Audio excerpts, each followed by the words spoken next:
All right, so just to bring us up to speed, last time, a couple weeks back, we looked at the red horse and what that meant, and that was a time when internally things were starting to go bad and emperors were turning on each other and assassinations were starting.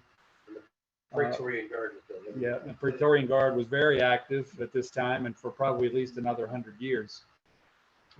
And we looked at Commodus and his bad behavior. He was, as Edward Gibbon said, the beginning of the fall of the Roman Empire started with him.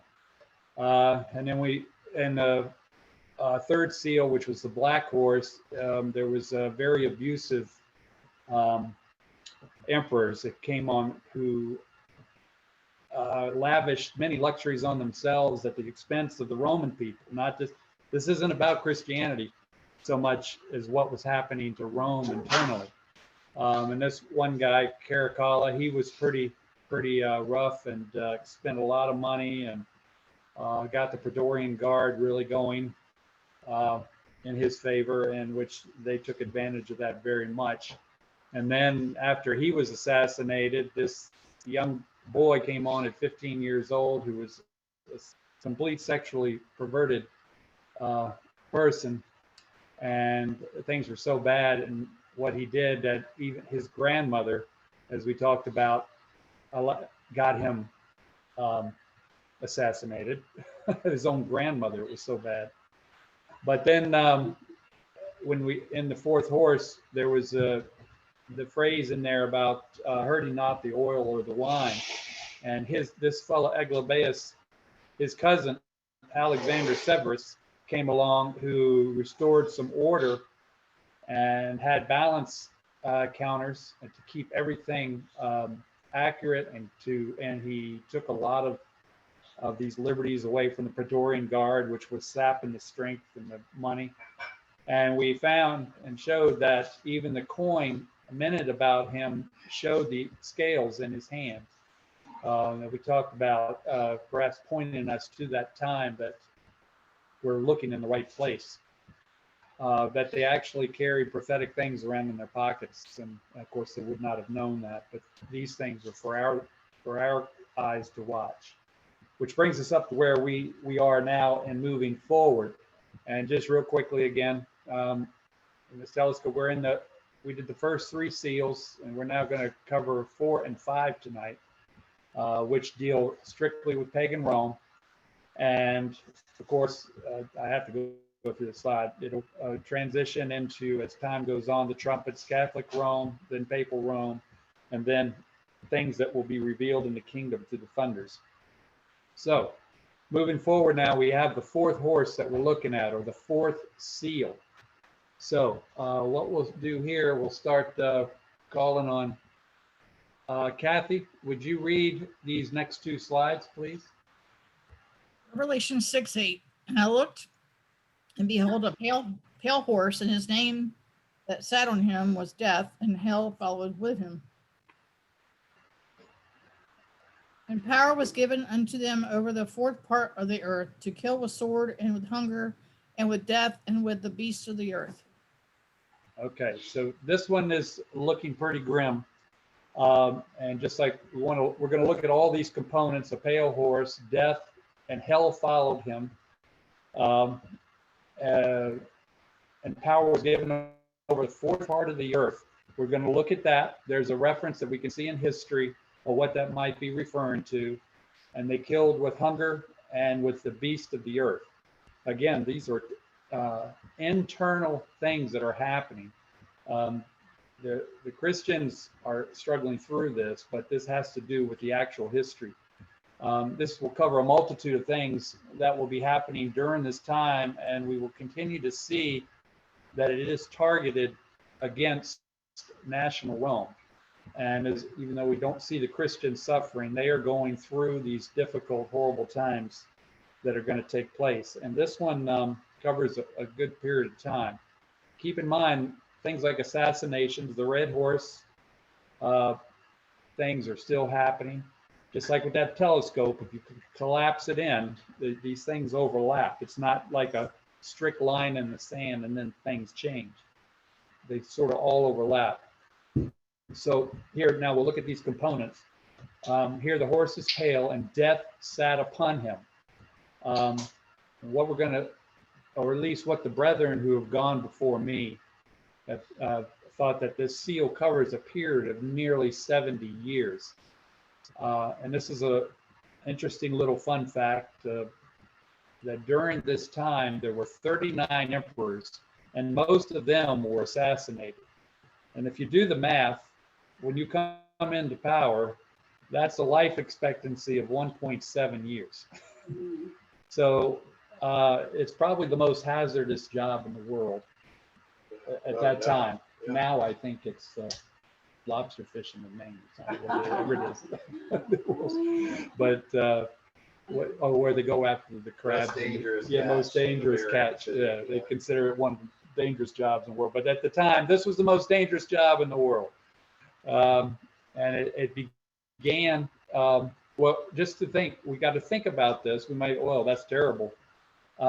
Think about today, if our country was run like that. Imagine that if we lived in a time when our president was assassinated every 1.7 years, what would our country be like?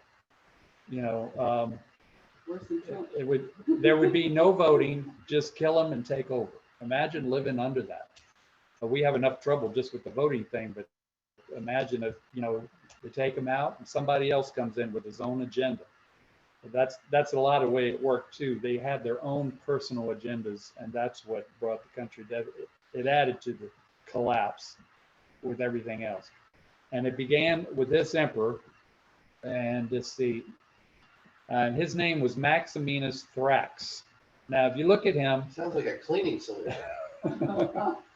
you look at it compared to the last two guys we looked at. Look at this guy. He's a real brute. Look at how thick his neck is.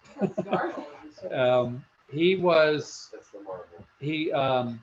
One thing about him is that he was half barbarian, which did not set well with a lot of people, and he really didn't care. In fact, if you had something to say about it, you consider that's going to be the end of your life.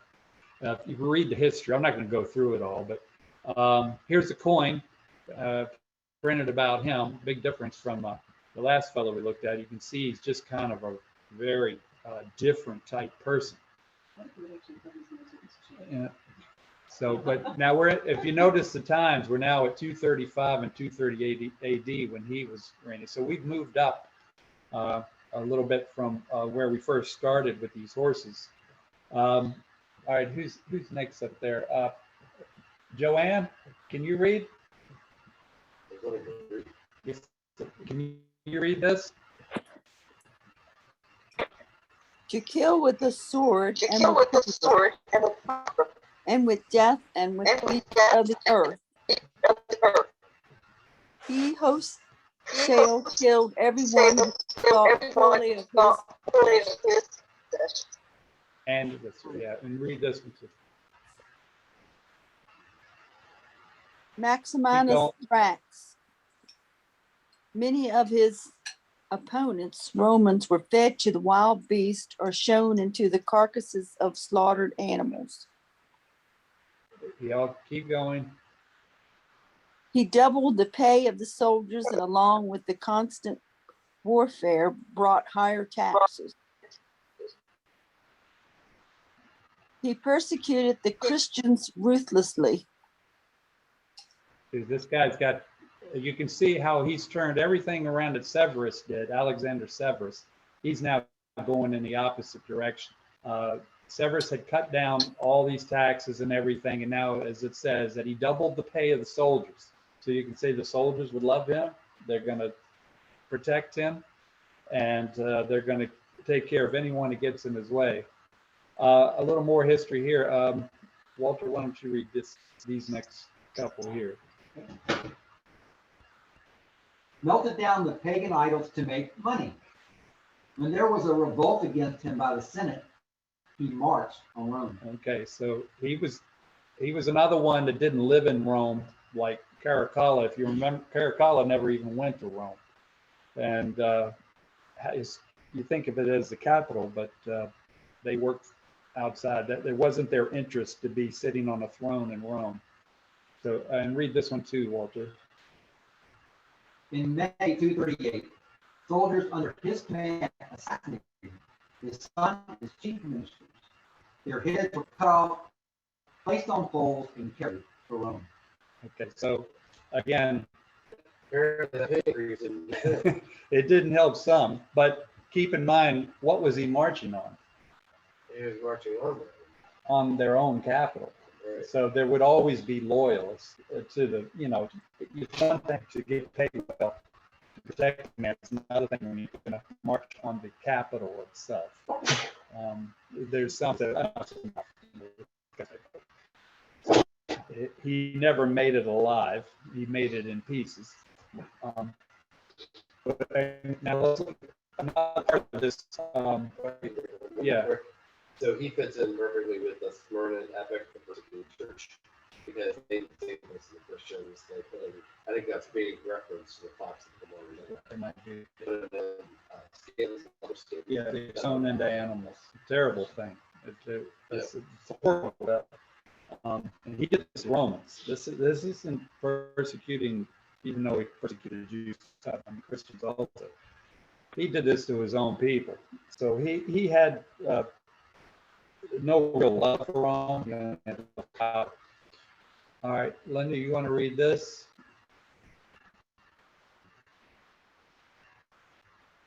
Power was given unto them, that is, death and hell, over the whole part of the earth. Near this time, the empire was divided into 4 parts, called prefectures.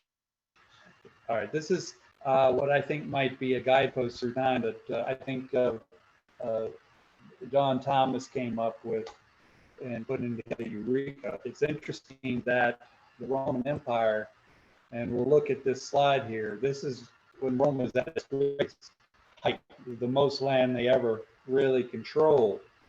And prefectures were districts that were divided up by Diocletian to be self-governed. And they were actually, there was one over there in the Middle East, one in Macedonia, one in Spain, and one in Rome, or Roman era.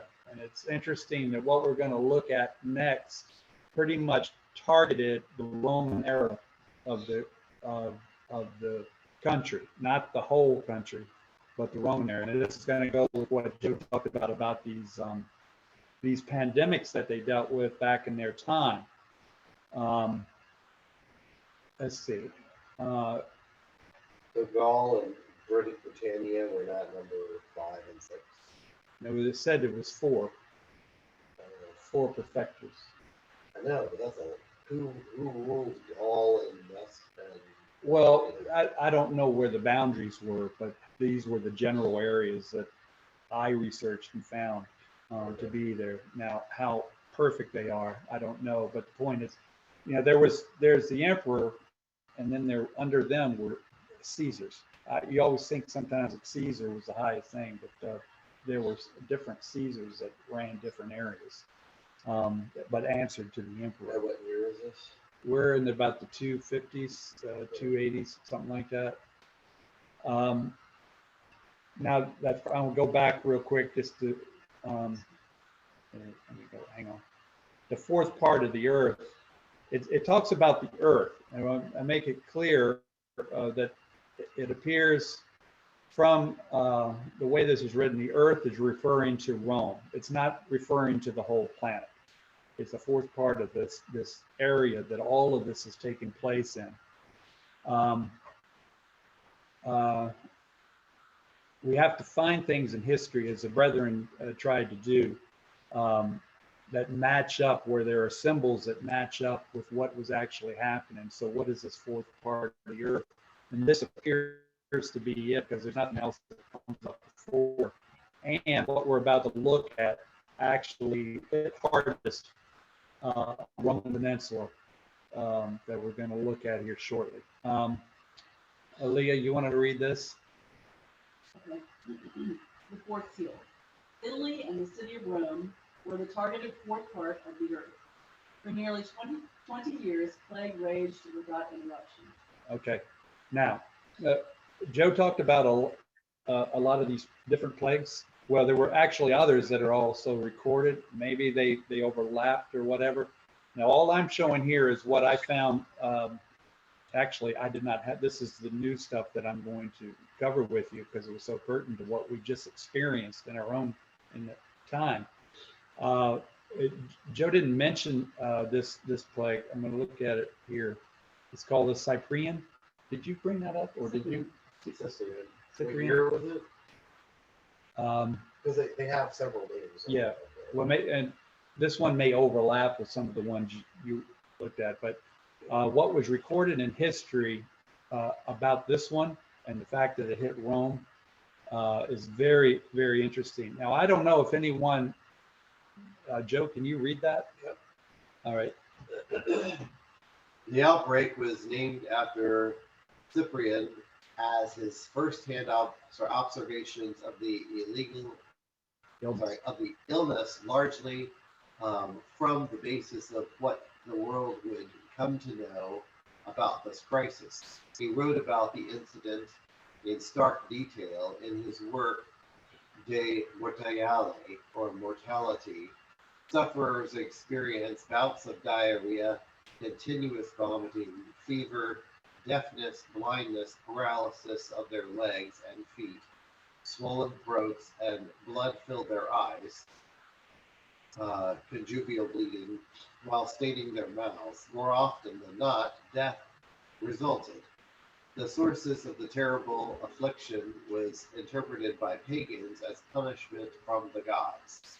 This was not an unusual interpretation for a pre-Christian or early Christian culture throughout the Mediterranean world, which understood disease to be a supernatural in origin. Later scholars and historians have sought alternative explanations. I think some of that was they thought it might have been the bull virus.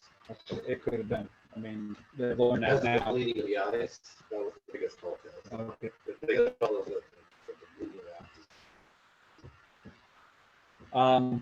Well, I got more. This is interesting. And think about all that we've seen in the world and still going on in places like India and stuff where they can't burn the bodies fast enough. I'm going to read something. It was too much to put on the slide, so I'm just going to read it to you about this time. As you can see, they actually found victims of that plague. And this is just the one that John Thomas thought it was. Of course, you know, it could have varied somewhat, but these things, just to show that these things were going on constantly. You know, we've experienced something every 100 years, but they were dealing with this stuff all the time. Yeah, the Athenian plague happened in the 400s to Greece, and the Antonine plague, this one that happened to Rome, was so bad. I'm gonna have to switch here. This is not a touch screen. I have to touch. All right. I got to scroll down, or I got a lot. I want you to listen to this.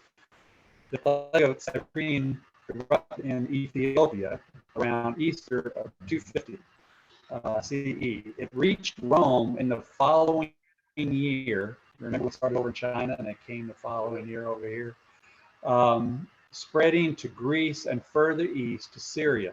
The plague lasted nearly 20 years. Everything I got here, I got off of history. This isn't, I'm not quoting a brother or anything. This is recorded history. It lasted nearly 20 years, and at its height reportedly killed as many as 5,000 people per day in Rome. Now think about what we were having here. We used to give this class and think about 5,000 people dying a day is unbelievable. But then we've actually experienced that around the world, 5,000 people dying in a day from There's COVID. 3,500,000 who died around the world. Just the United States yesterday was 606 million. That's more than World War I, World War II, Korea, and Vietnam. So now this is really real to me. When I read it before, it just seemed off the charts. But now we've experienced it. We've seen that in our day. And it was in a much smaller area. Yeah, that's the other thing, because they didn't know it was a disease that was germ. They didn't know anything about germs or anything like that. They thought the gods were angry with them or something like that. So they didn't know how to fight it. Had no idea how to stop it. No wonder it lasted 20 years. Yeah, 20 years. Well, they did burn the bodies and they covered Yeah. them with lime to try to stop the disease, and Yeah. they did try quarantining. But the cleanliness laws that we have, they did not. Yeah, they did not understand germs. Contributing to the rapid spread of sickness and death was the constant warfare confronting the empire due to a series of attacks on the frontier. Remember how we have social distance? It's a social distance problem. So, Germanic tribes invading Gaul and Parthians attacking Mesopotamia, periods of drought, floods, and famine exhausted the populations while the emperorship was rocked with turmoil. Saint Cyprian, Bishop of Carthage, remarked that it appeared as if the world was at an end. It's amazing that this got recorded. The disease episode of the mid-200s caused political, military, economic, and religious upheaval.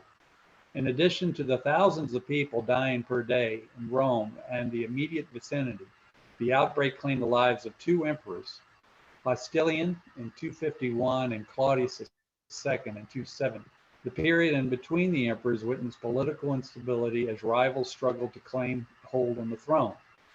The lack of leadership and the depletion of soldiers from the ranks of the Roman legions contributed to the deteriorating condition of the empire by weakening Rome's ability to fend off external attacks. The widespread onset of illness also caused populations in the countryside to flee to the cities. The abandonment of the fields, along with the deaths of farmers who remained, caused the collapse of agricultural production. Only the nascent, if I'm saying this right, which means life formed from conception to birth, Christian church benefited from the chaos. The illness claimed the lives of emperors and pagans who could offer no explanation for the cause of the plague or suggestions for how to prevent further illness, much less actions of curing the sick and dying. Christians played an active role in caring for the ill, as well as actively providing care in the burial of the dead. Those Christians who themselves perished from the illness claimed martyrdom, while offering non-believers who would convert the possibility of rewards in the Christian afterlife. Ultimately, the episode not only strengthened but helped to spread Christianity throughout the furthest reaches of the empire and Mediterranean world. That was kind of an interesting thing that you wouldn't think would happen. Yes. So as bad as it was, the Lord used it to spread it. But this is something I just came up with in the last couple of months. Once Joe started opening that can up here a couple months ago, I got interested, and this came up, and I just wanted to throw it in there along with what he's done. So, all right, I got to switch back to my clicker here.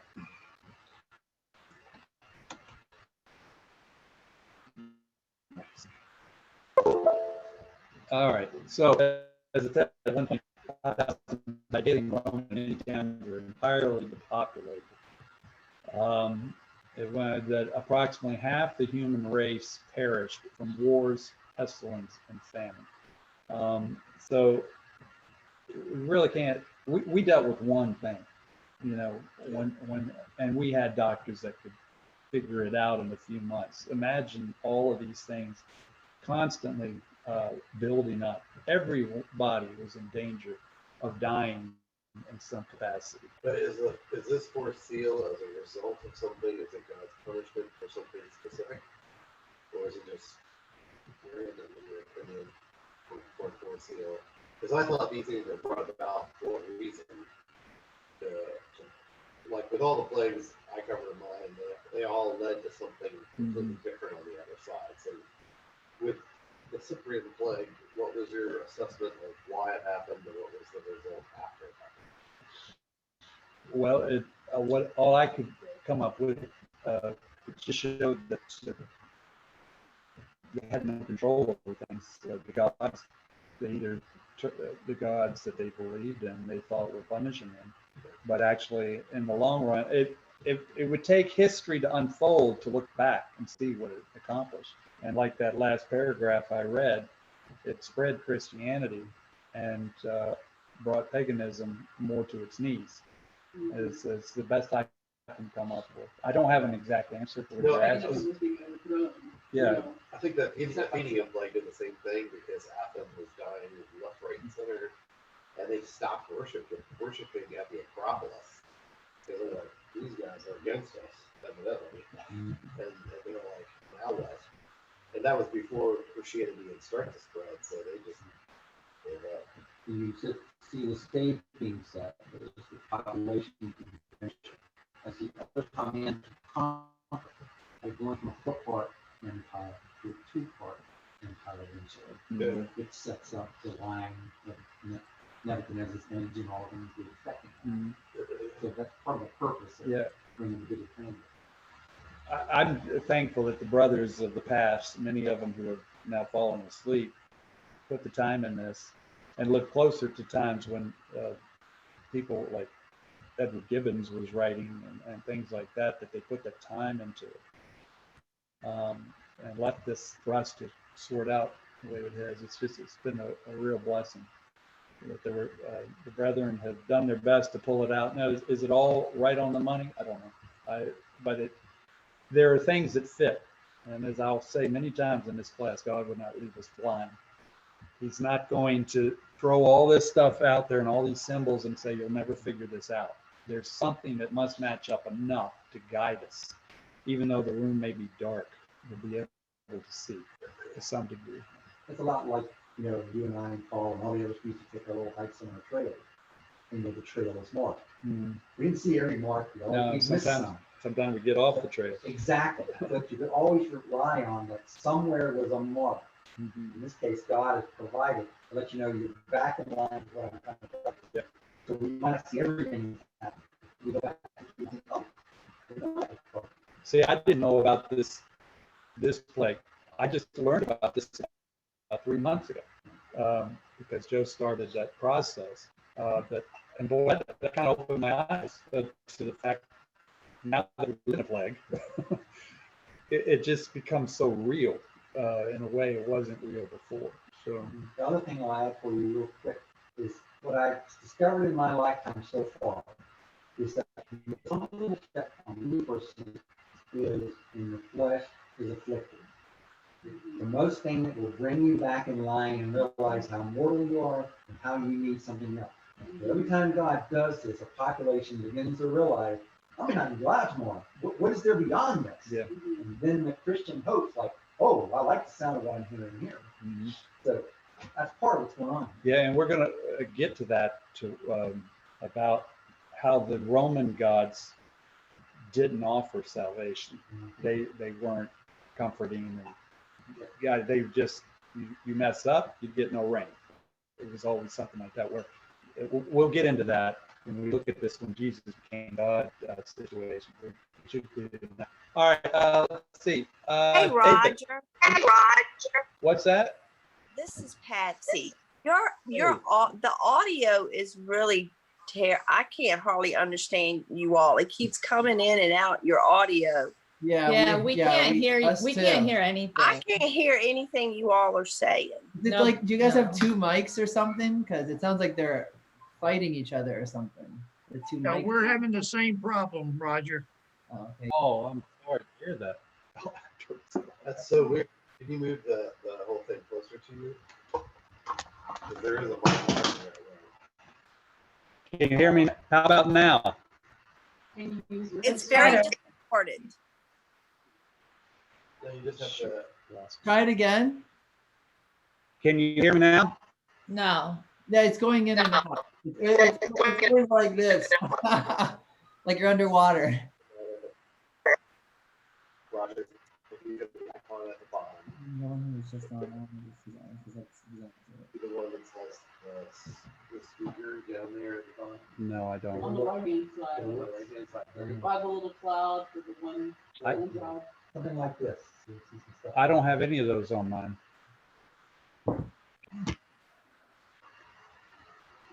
So Because if they're not picking you up there, they're going to understand what I'm having. I just never had this problem. I even used it today, like this week or something, at work. So I'm surprised.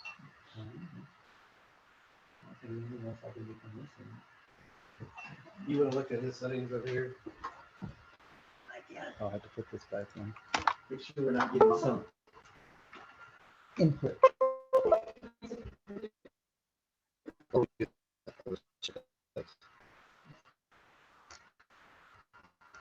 That I don't see. I can't right there. I'll let you get it. Russ. Here's the mic right here. Is that it? Not your mic. Microphone. Here's what I want to see. Yeah, it's picking up real well. What we expected. Can y'all hear me as I'm just gently talking here? No, I can. it's like doing the same thing though. It's just cutting it out. We can hear it. It's like, oh, wow. Yeah. Does it act like it's breaking up to you? Not a, Yeah. because that could be the like network you're from where we're at. Like you're talking out, it goes like this and with that. Well, his video is kind of like sluggish too. Like your internet's probably not very stable. Maybe that might be the problem. It'd be very possible that on this end it's not stable because y'all are coming across choppy to me as well. All right, because everything looks like it's set correctly here. See the mic knows when we're talking. See how it's the green, so it's picking you up properly and everything like that. And go back where Joseph's router is and see if I see anything back there. I hope we can do.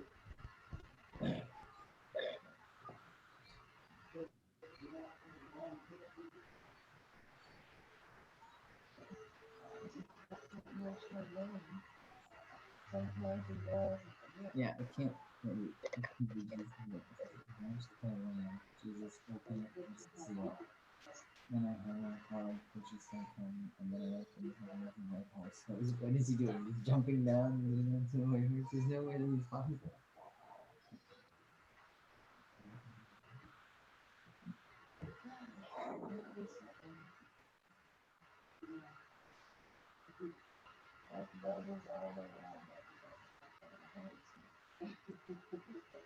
You have to be a problem solver, that's for sure.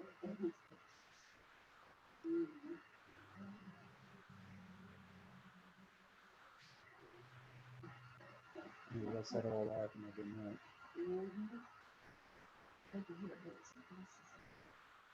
Yeah, I noticed when a couple of them there.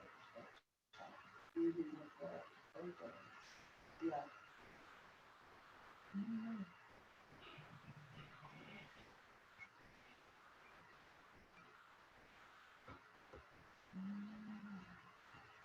You know, even Netanyahu has problems with technology. I saw him trying to look at a slide presentation that his people were putting up for him, and they couldn't get it to work right. They couldn't get it to come on. And he's like, here we are in Israel, it's supposed to be, one of the best places in the world for technology, and we can't get the slides to work. Let's see which one you need. The Ethernet connector. And it's on the side, probably. I hope. We've got one.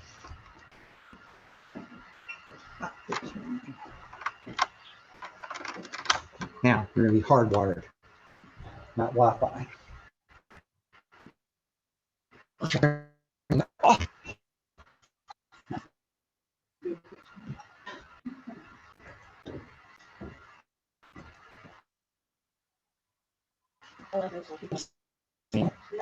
She found a couple of them at Tuesday morning. Oh, yeah? I haven't seen them since I got home today. And turn Y.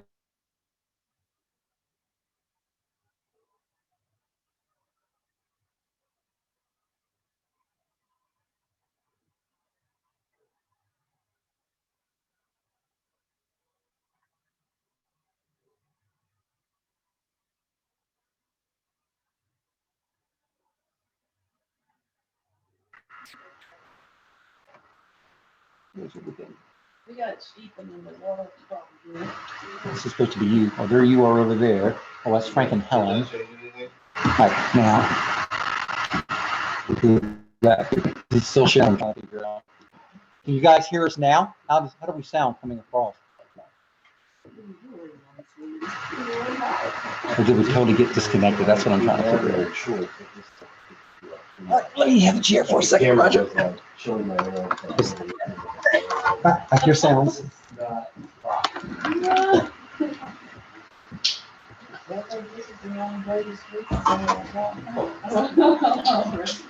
Okay, gang.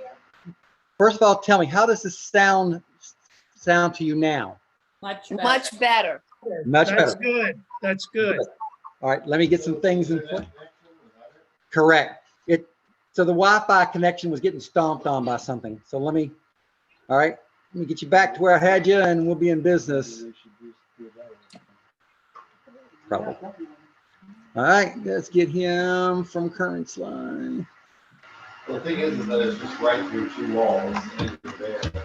It does, but you don't know how many of your neighbors are sucking dry everything else next to it. All right. They don't have the password. They're all on their connections too, sucking everything dry. All right. Okay. All right.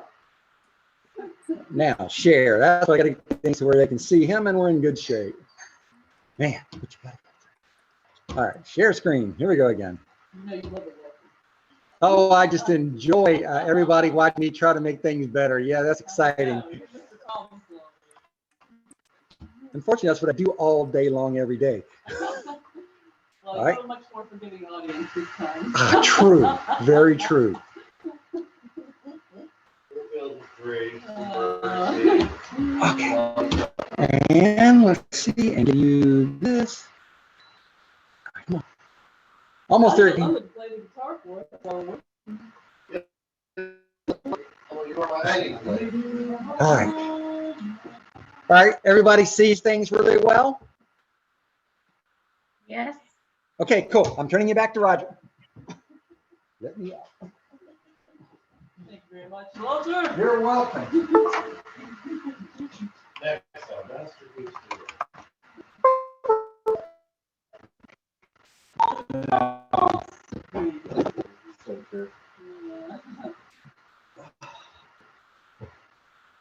Now I got to get this one again.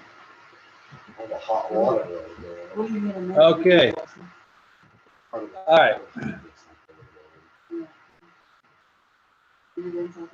Okay. If conditions had not improved, the empire would have ceased to exist. Well, that's appropriate. The imagery appears to fit the pale horse, ridden by death, followed by Ellen Grey. We did the plan. Next one. All right. Okay, I got to get my head back into where I was.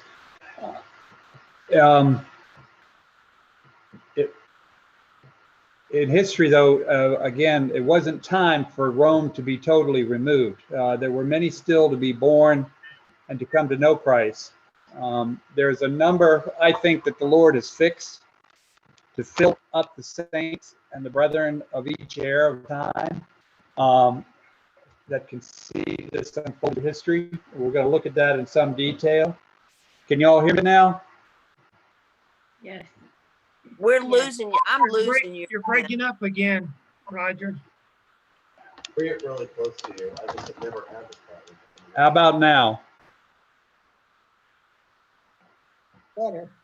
That's better. Okay. They said they're still. How about now? Am I steady and clear? Yes. Okay. I just have to sit real close. All right. All right. So let's move on. For those who missed, I don't know how much you missed, but the Pale Horse dealt with the pandemics that were taking place in that time, and how much that we are witnessing that today, and gives us an idea of what they were going through without the medical understanding that we have today to heal it. And but yet it spread Christianity through those Christians that helped other people.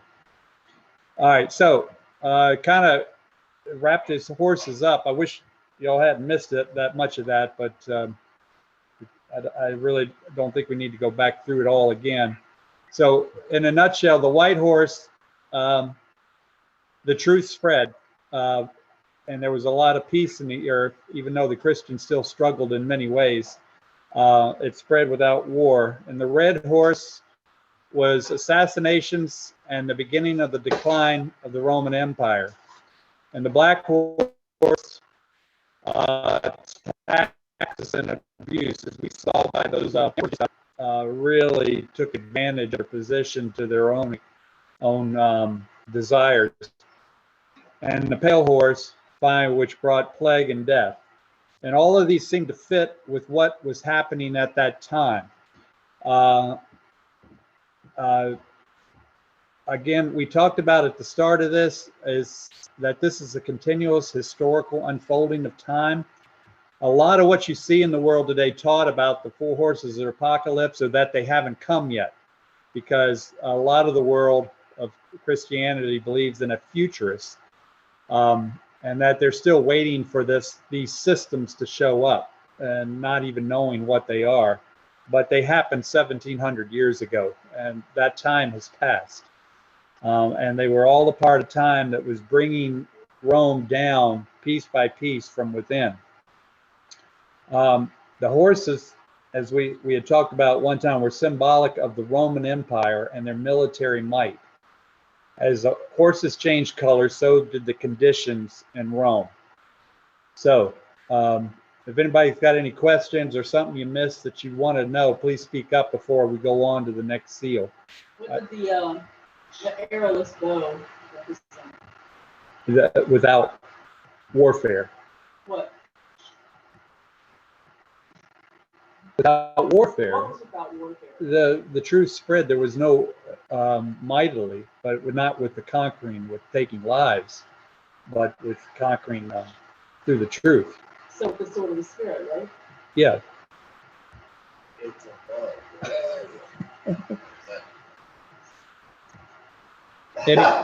Any questions? Everybody good? All right. We'll move on now. We come to the fifth seal. All right. Let's see. Who's next that hasn't read? Betty and Eb, are y'all there?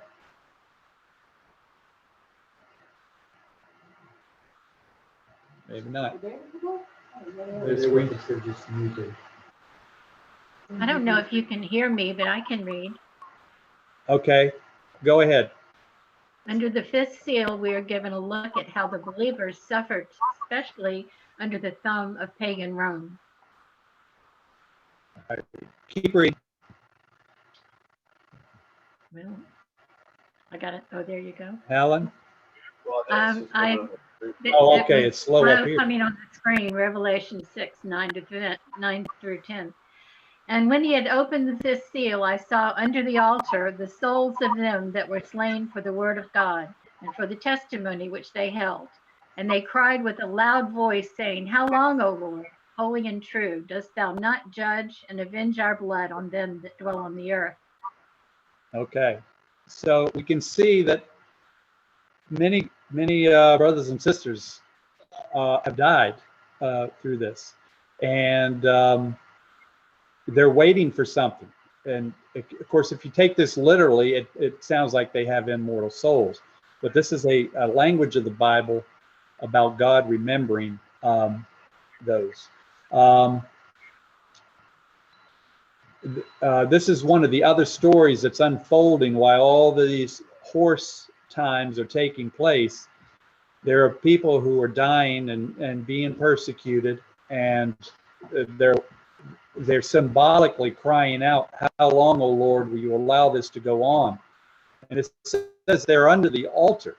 So, I mean, if you take it literally, you've got tens of thousands of people who are all crammed up under some altar somewhere crying out. Well, that obviously wouldn't make any sense.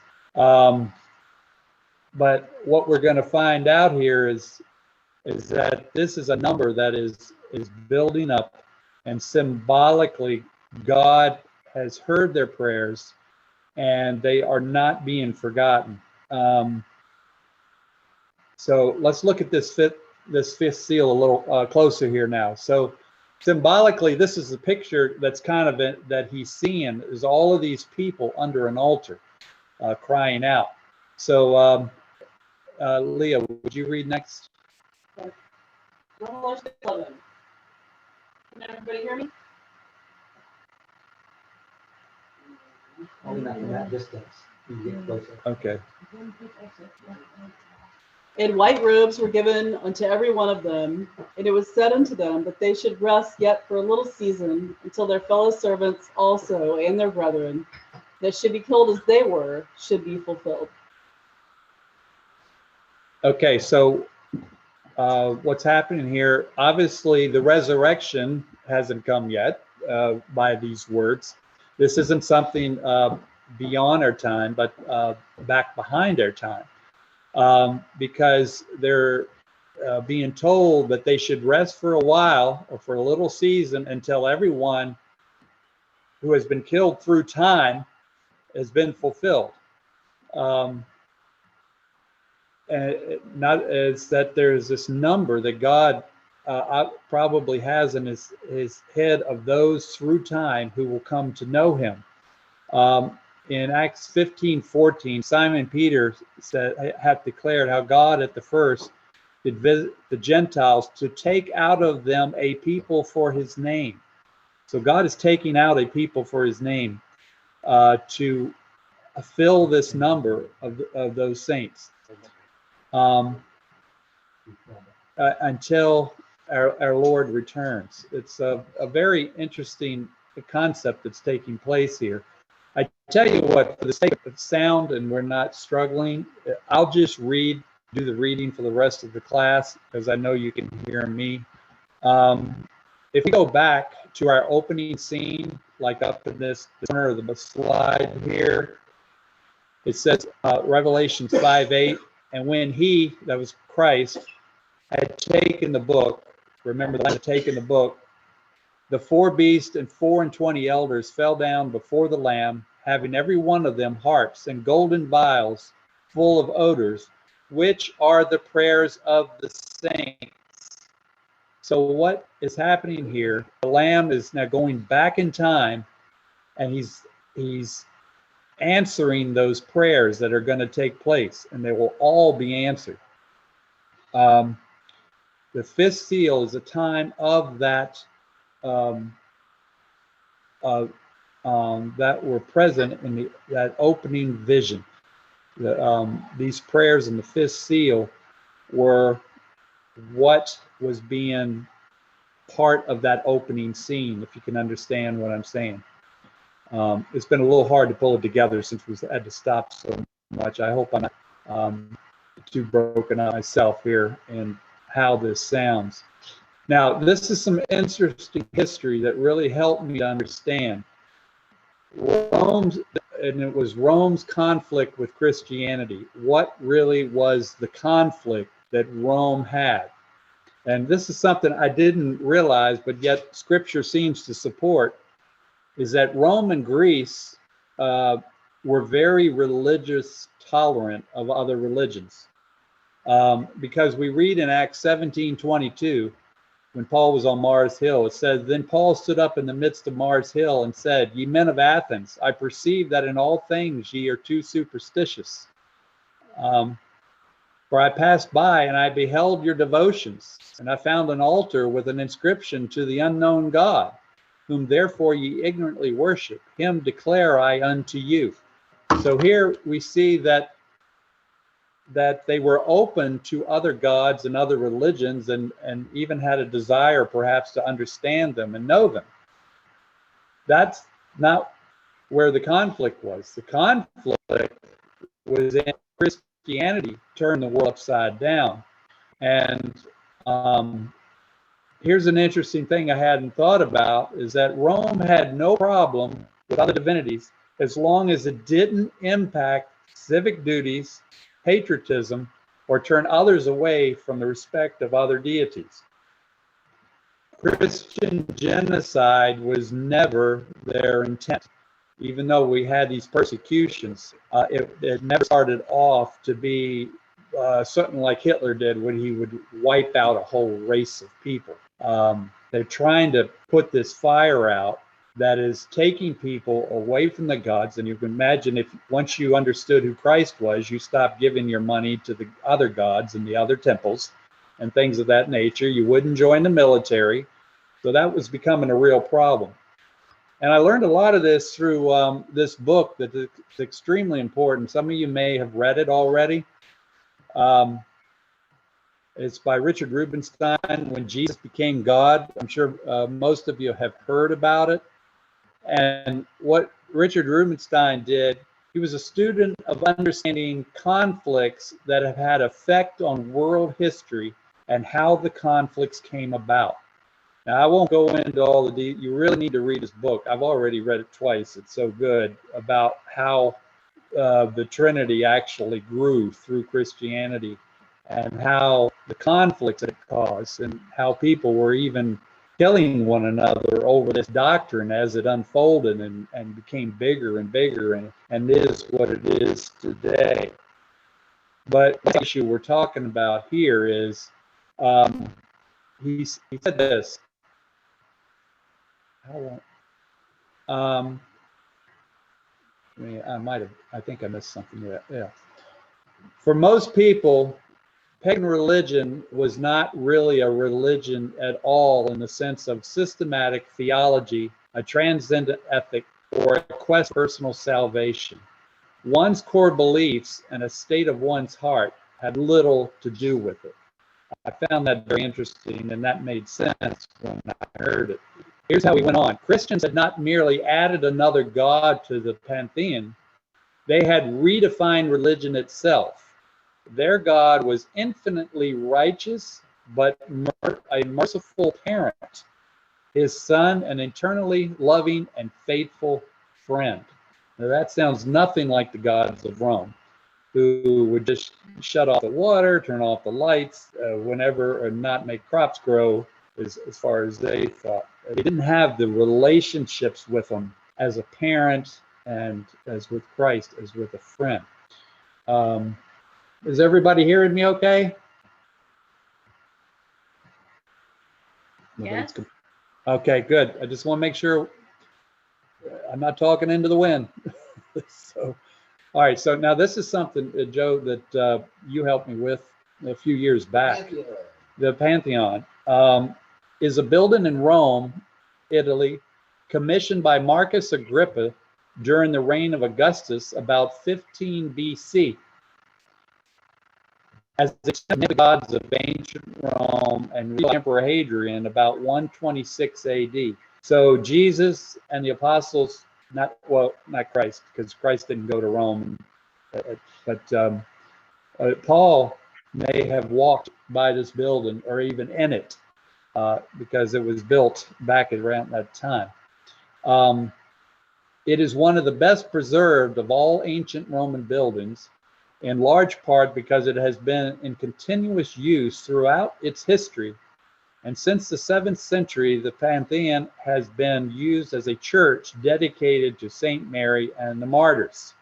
So this is a very interesting thing that Joe brought to light for me, and I wanted to add it to this class, because as we think about during this time, these doctrines are changing. And Christianity is being defined into many different sects, but yet the truth is never lost by time we get up in the 400s and 500s and 600s. Now here's the building as it is today, and it existed back in Paul's day, believe it or not, and it's still intact, very much so. Inside, it has this dome, and if correct me if I'm wrong, Joe, but there's no electrical lights or anything in there. It's an open oculus. Yeah. No glass in it at all. Yeah. It's a copper ceiling. And all that ceiling is made out of volcanic pumice, which makes it so strong and so light. Oh, okay. In the concrete. It's the first concrete dome in the world. So this is a unique building that has lasted all this time, and there's no electric lights in it. But here's the thing to notice of how Christianity absorbed paganism through time. If you see all those little, what do you call them? What do you call them? Like leeches. Leeches? I heard about the niches. The little holes where they stuck all the gods, the little cubby holes. That's called a niche. Niche. Oh, you said niche. I thought you said leech. And I said, no, I don't think that's it. That is called a niche, and it was just a little arch that's 3D with a god. Right. And what they did, they had their gods in all these little holes. Here's a more ground view, a better view of it. But when the church took it over, the Catholic Church, they stuck all their saints in there. So now all people go there to worship the saints. And you can see how this situation has morphed from paganism into the Catholic Church. And this is really interesting. I found this on AmericanCatholic.org. It says so this is their stuff. This isn't ours. Saints by cause. Certain Catholic saints are associated with certain life situations. These patron saints intercede to God for us. And we can see how scripture has been perverted here. We can take our special needs to them and know they will listen to our prayers and pray to God with us. Click here to receive a Saint of the Day in your email. And if you look at the list, and the list goes from A to Z. If you're an accountant, you pray to St. Matthew. It's incredible. If here's one for Leah. If you're in advertising, you pray to Bernardine of Siena, and so on. This shows how far this went. Now, but what are we told about mediation between God and man? There is only one mediator, Jesus Christ. There is only one mediator, 1 Timothy 2:5, and one mediator between God and men, the man Christ Jesus, who gave himself a ransom for all, to be testified in due time. So I just want to throw that in there since we're talking about the gods and how they turned to the gods couldn't help them, but the Christians were growing. Even though there are many brothers and sisters who held tight to the truth, at the same time, it is starting to get diversified into other sects, and false teachings are coming in. And by our day, you can pray to hundreds of different people are mediators between God and man. And obviously that goes directly against scripture. I just wanted to see that because it was very powerful. 4,000. There's more than that because, every time somebody's relative dies, they say, oh, he's up in heaven watching over you. But these are actual ordained Catholic saints that are in charge of a specific arena. So it's every occupation, every country, every location, every type of disease. It's just like they keep assigning them because I'm sure there's a saint for COVID too. Yeah, there's probably Saint COVID somewhere. All right, I want to finish up the fifth seal. Let's get back to the historical part. What happened? Yeah, okay. We won't be but about another 5 minutes here. The fifth seal. So what was happening otherwise here? Diocletian, I believe Joe mentioned him. He brought the Diocletian persecution, or great persecution, was the last and most severe persecution of Christians in the Roman Empire.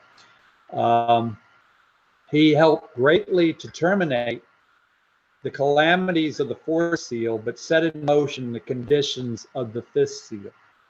If you can understand what that he was, if you read about him, he was extremely good leader, a very good political person, and he got things done, and he helped clean up the pandemic mess afterwards and get things back to some kind of normalcy. And is one interesting thing, that a feather, I guess, in his cap, he was one of the only emperors that actually retired from his job. Instead of being killed by Praetorian Guard. Yeah, he actually tried to work in his garden, history reports. So and he was a great builder too. Yeah, he was a builder. They have a thing named after him, the Diocletian window, is something that's from his design. Okay. No, I didn't know that. Here's the thing. He co-ruled with emperor named Galerius, who debated with him that the calamities of the past, or the fourth seal, were due to the Christians. He was waffling on that, but this other guy that was ruling with him kept pushing the point that that's what it was. They sought the advice of the oracle of Apollo, who told them the impious or disrespectful on the earth hindered Apollo's ability to provide advice. This is, they're still dependent on these guys to help them out, but they're not helping. It was assumed that the impious could only be the Christians. So this is, again, this great persecution that took place near the end. And this is a little graphic, but it's the way it was for our brethren. When the palace caught fire twice in 16 days, Diocletian was convinced. Now, history shows us this is not Thomas or any Brother Roberts. You can go to Wikipedia and find this stuff.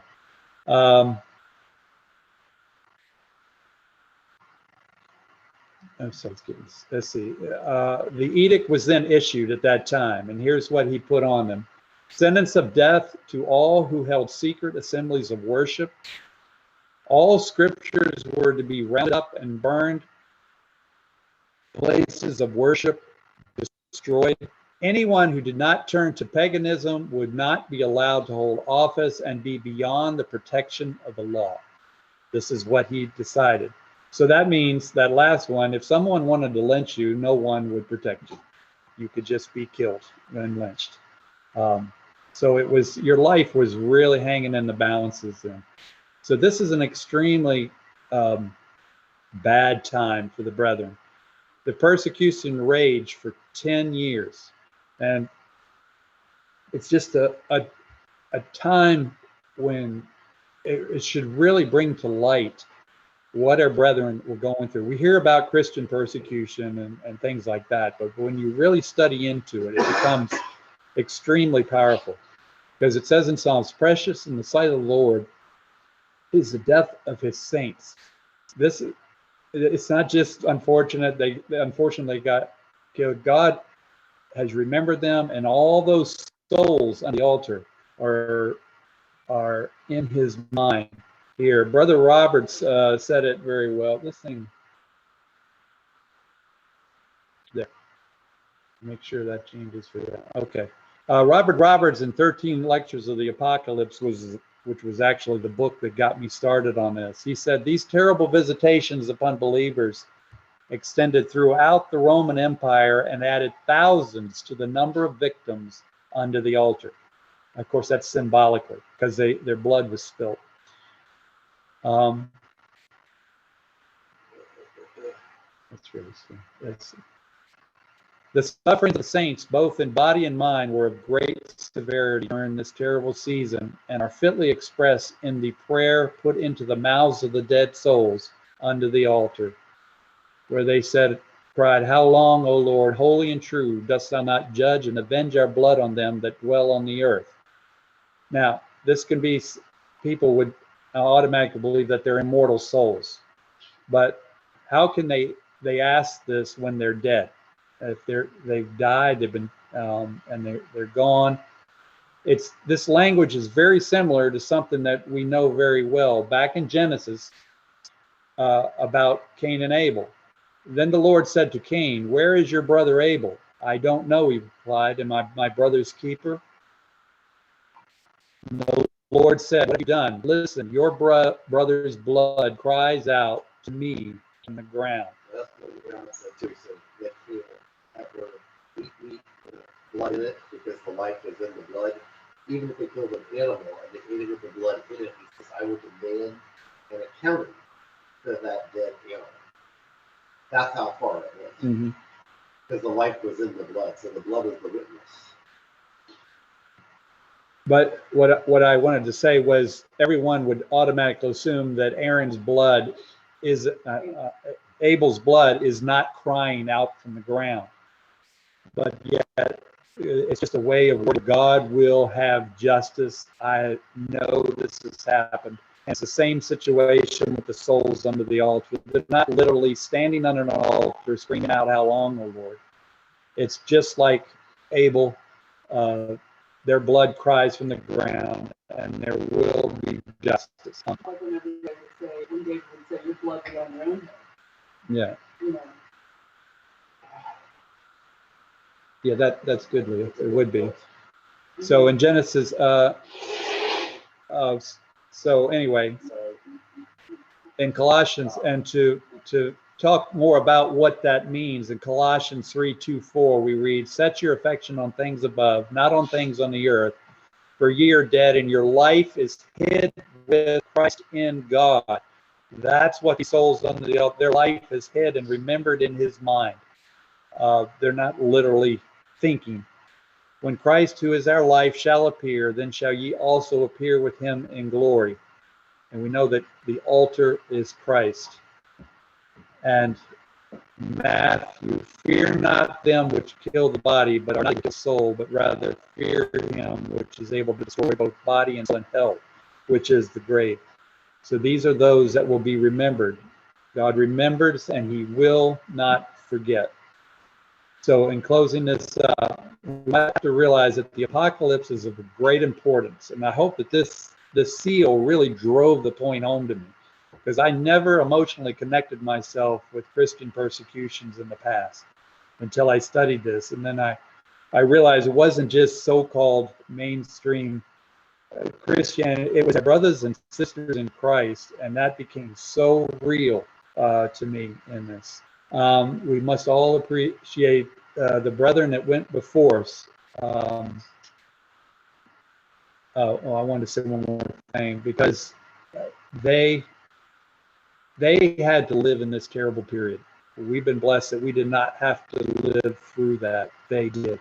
And that is something that really brought this home, because God could have picked any generation for this, something like this to happen. But so we should really understand how blessed we are. And I'll end there. And next week, we will pick up with the sixth seal,